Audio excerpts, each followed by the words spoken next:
Sir, Iran ने जिस तरह से जवाब दिया इसराइल को, और ये इसराइल एक ऐसा दुश्मन है जो अपने आप को बहुत ही बड़ा दुश्मन समझते हैं, और नो डाउट अगर इनकी हम सलाहियतों को देखें तो वो तो बहुत ज़्यादा है, लेकिन ईरान का इनको रिस्पॉन्ड बैक करना और फिर इन लोगों को पनाह तक लेनी पड़ी, इनकी बिल्डिंग्स का नुकसान हुआ, बहुत सी चीज़ें ऐसी हैं जो ये अभी मीडिया पे शो भी नहीं कर रहे।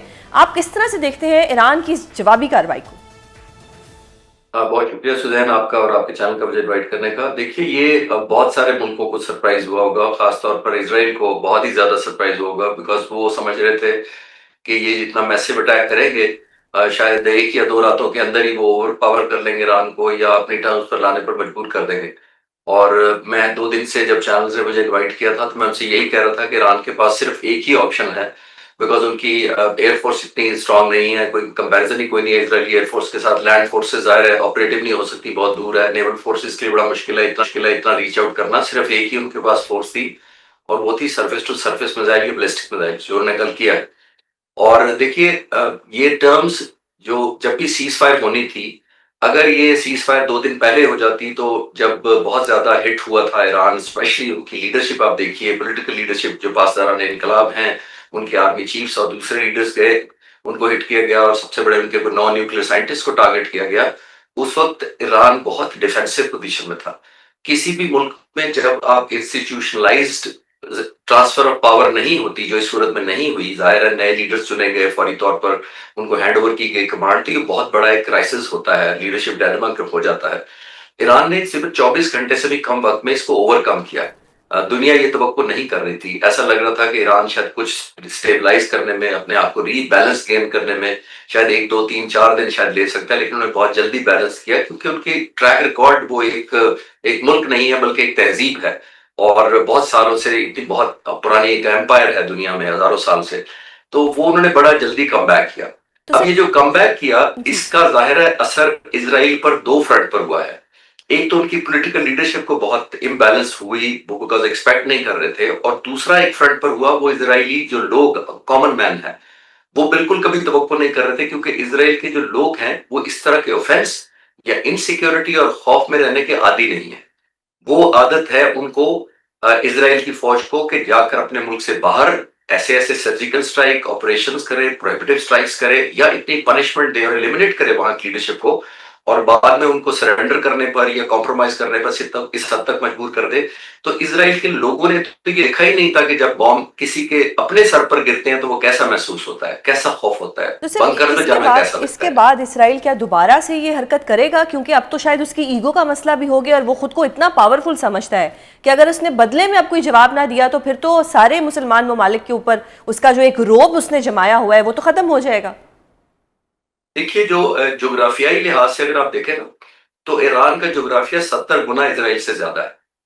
और आपके व्यूअर्स की आसानी के अंडरस्टैंडिंग के लिए मैं अर्ज कर देता हूं कि पाकिस्तान का 40वां हिस्सा हो तो वो इसराइल बनता है, इतना कम है।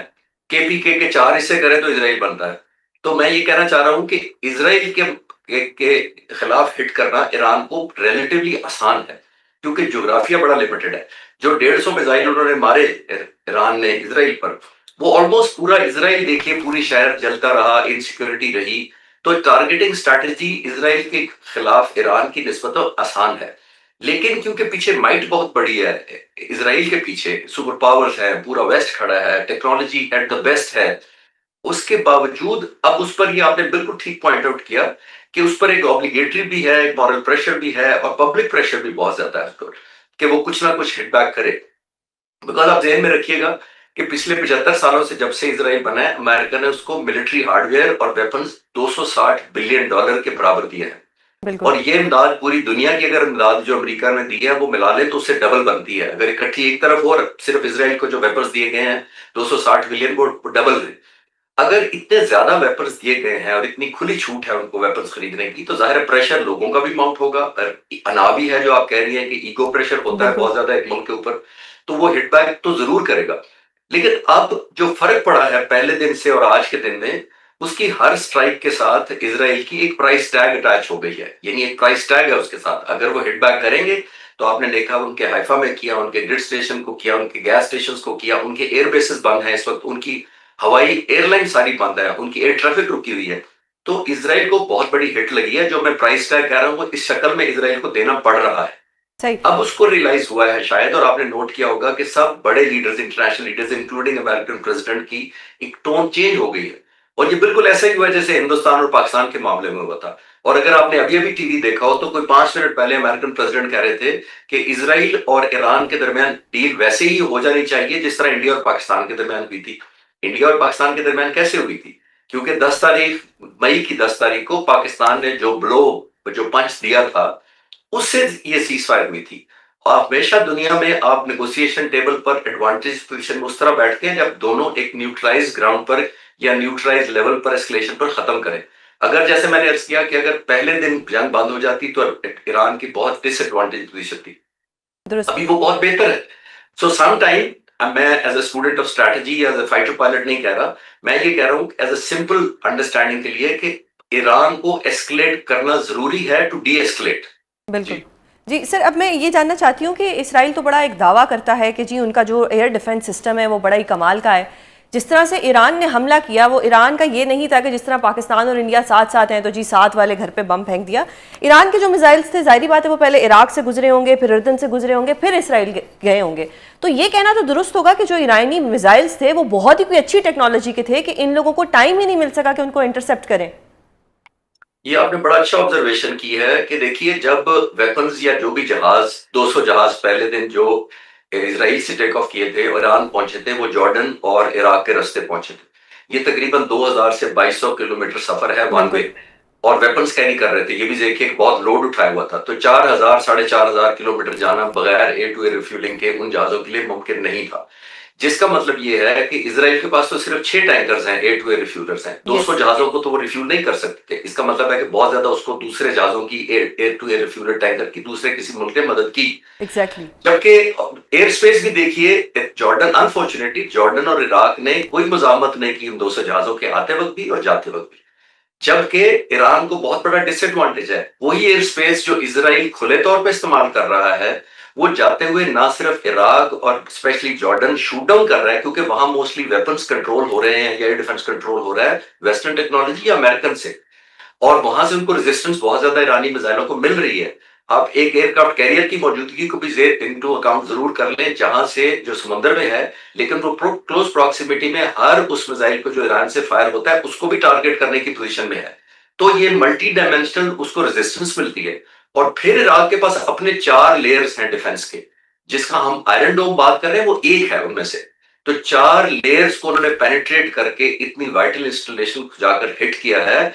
ये बहुत हैरान कुन है और बहुत परेशान कुन होगा, खासतौर पर इसराइल के लिए और अवाम के लिए भी, जिनको ये बता दिया गया था कि इसराइल की एयर स्पेस जो है वो तो इम्प्रेग्नेबल है, उसके अंदर तो कोई जो एंटर होगा वो तबाही से 2 4 पहले से हम कर देंगे। दुरुस्त। और आज आपने नोट किया उनकी इफेक्टिवनेस को, कि इजरायली हुकूमत को ये बयान देना पड़ा अपने लोगों के लिए कि हमारी वार्निंग को सीरियस लें, क्योंकि हमारी एयर स्पेस जो है वो इम्प्रेग्नेबल नहीं है, यानी थ्रेट हो सकती है, हमारे अंदर पेनिट्रेशन हो सकती है।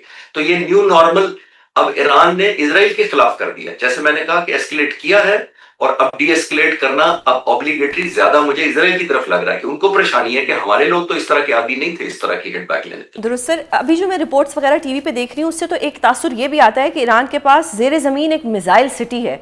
और अगर ईरान में इतना कॉन्फिडेंस आया है कि वो इस दुश्मन के ऊपर वार कर रहा है और उसके अलावा वो अमेरिका को भी एक वार्निंग दे रहा है, तो ये तो फिर दुरुस्त समझा जाए ना कि अमेरिका को भी अगर वार्निंग दी है तो ये किसी कॉन्फिडेंस की बेसिस पे दी है।